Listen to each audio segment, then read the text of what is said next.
Hi everyone, Robert here today, and I'm going to talk to you about my Chicken Coop and Run that I built for my amazing brood of chickens. My wife met up with a friend a few weeks ago who was adding more chickens to her own brood, and she wound up sending me a text message and mentioning that, hey, we are now the proud parents of 5 chickens, and that we had about a week to build out a nice, safe and secure space for them so they could be happy and hopefully lay some eggs for us. So now we have 5 olive egger chickens. Right now we only have 5. We hope to expand to more chickens. But these particular olive eggers are crossed with Arcana and Moran chickens. So that means we're going to get some interesting colored eggs, which is kind of neat and exciting, especially for our kids to see a bunch of different color eggs. Also, please like the video, subscribe to my channel, and check out the description afterwards for links to some of the supplies and things I've put into my Chicken Coop and Run.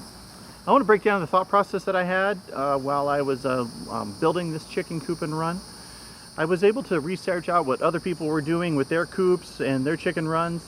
My neighbors, they have chickens, and I have another set of neighbors that have had chickens, and their experiences with the different predators and environment that we have here. And also, of course, all my amazing educational experience through YouTube videos. It's there's a lot of information out there, so I was able to kind of bring that together and come up with a plan to keep our chickens safe and secure. I didn't work from any specific plan, so I really built just as I went along. But the overall size of the coop in the back is 4 foot by 10 foot. That can comfortably house about 10 chickens, giving them some average laying space of about 2 square feet. The overall run is 10 foot by 30 foot, and that can more than comfortably accommodate the square footage for at least 25 plus chickens in the chicken run. So that's really neat, and is ready and prepared for our expansion needs. With the coop, the overall size of the box space has several cozy bays for the hens, and it serves the chickens well for now. Because my plan is to add another layer of bays over top of this bottom layer.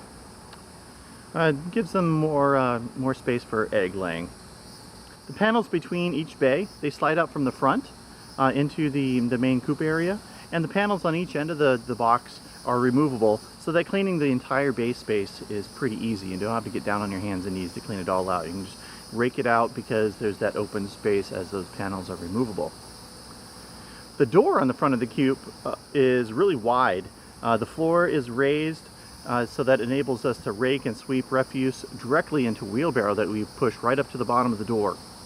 And then we can take that wheelbarrow and go dump it right into our compost as green material. So that's a really neat whole life cycle there for all the mess that the chickens make.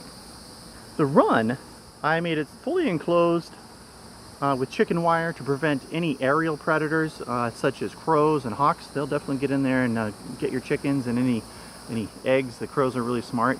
Actually, the crows have been flying around roosting up in the trees above the chicken coop for the past few days, so they know that the chickens are here.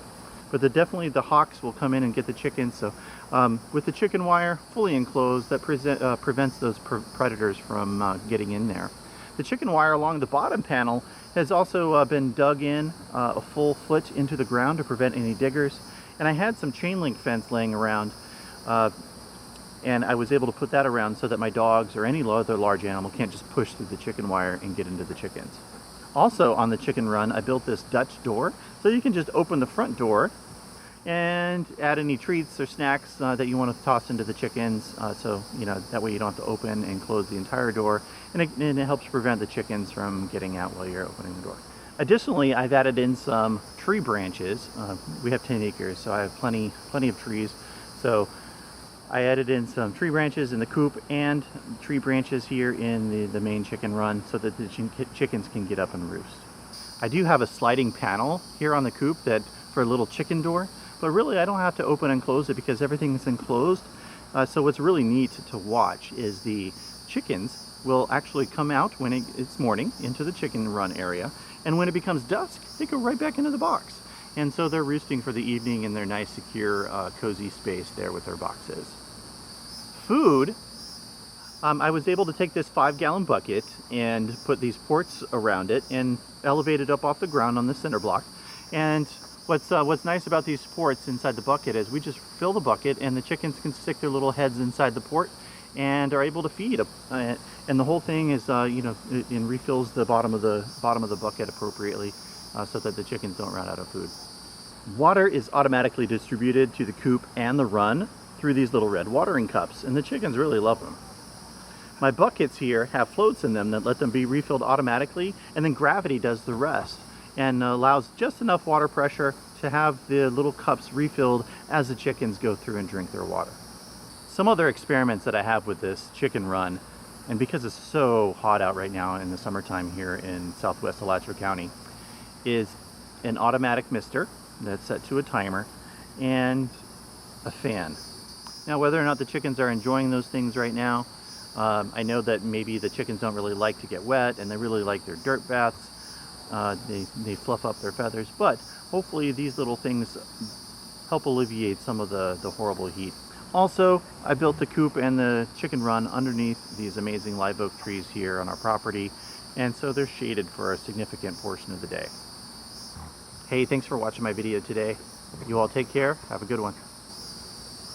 10 acres and you guys got a freaking wrestle right here.